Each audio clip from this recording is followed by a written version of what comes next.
Hello everybody and welcome back to OnePointHQ, and if you saw my previous video you'll have seen the culmination of 3 months of hard work as I finished my US Winter Airborne at Bastogne project.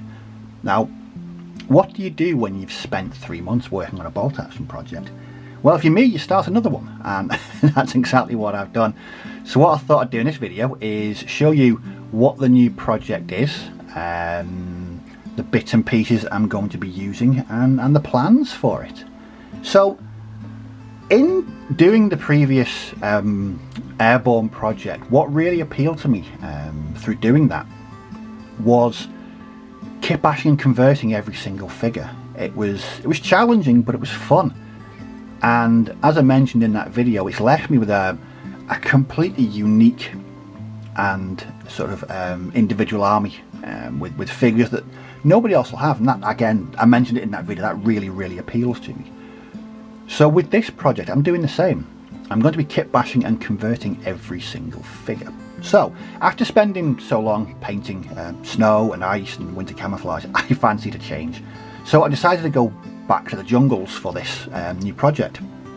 Now, I already own 2 quite large jungle themed bolt action armies. So these are my US Marines and also my Australians. Now, this is largely because my regular opponent has about 400 million points worth of Imperial Japanese. So I do fight them on quite a regular basis. But I do like jungle basing. I really enjoy working on jungle themed armies. So I thought let's try the British in the jungles.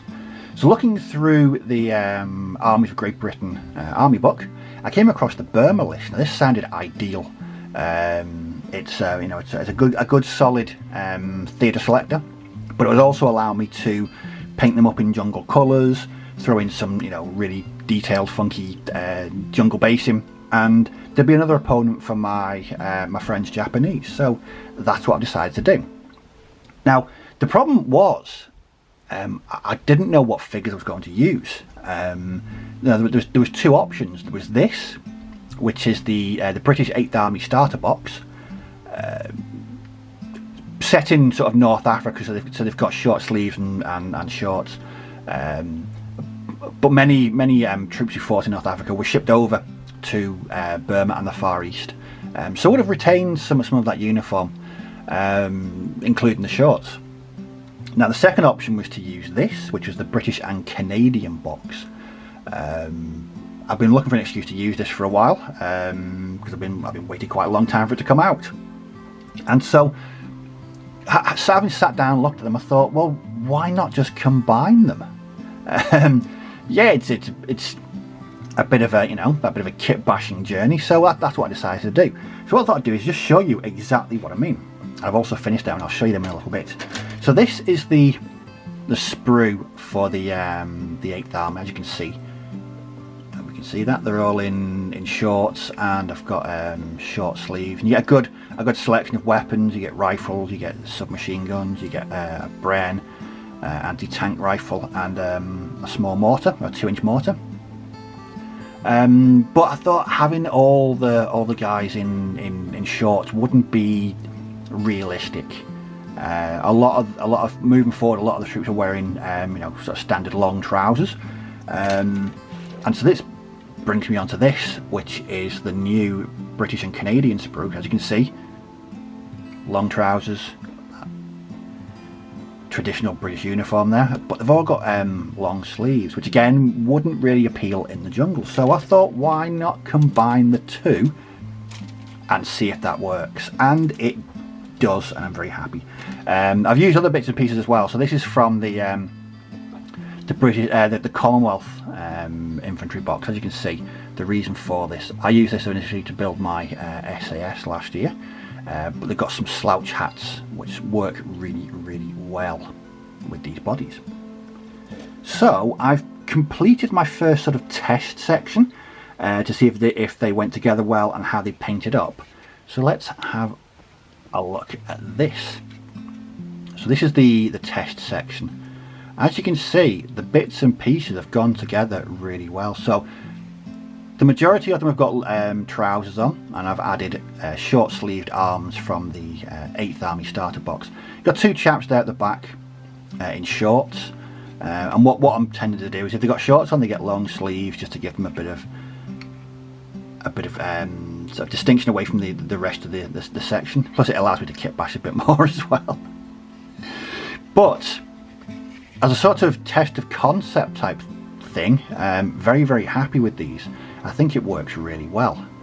I've mentioned before how Warlord Games plastic kits, they do interchange. The versatility is fantastic, and I've used bits and pieces from another number of different kits. So the NCO there with his Thompson, he's pointing, that arm there is from the plastic USMC box, and I believe there's a guy at the back, I think that arm is from the plastic USMC box as well, and that Tommy gun there as well. So I'm gonna be foraging lots from my old USMC plastic sprues, because they're gonna fit in really well with these guys. So that is the first section done, and I'm really quite happy with it. They went together really well. Very little in the way of green stuff. I think I only used green stuff on 2 of them, which to me is the sign of a good kit bash. When they go together, you don't have to do much plugging of holes with green stuff. For me, that's the perfect kit bash. You'll notice quite a lot of them, or a few guys as well, are wearing Tam O'Shanter hats. That's because I went down a bit of a historical research rabbit hole, and I really wanted to do a sort of Scottish themed bolt action project. So having done my research, I found that the 1st Battalion of the Queen's Own Cameron Highlanders were sent out to Burma, and that's who these guys are going to be based on. It gives me another opportunity just to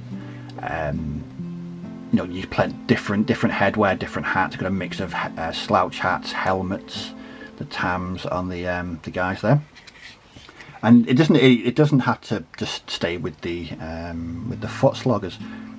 As you can see, this is a Bren carrier from the starter box, and just by changing the heads on the crew, it gives it a whole different unique feel.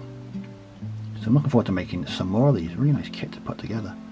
So that's what I've been doing recently, sort of a test of concept type thing, just to see if they work, and they do. And what's even more good is that they paint up really quickly as well. I've got a really simple paint scheme on these guys, and they paint up really well.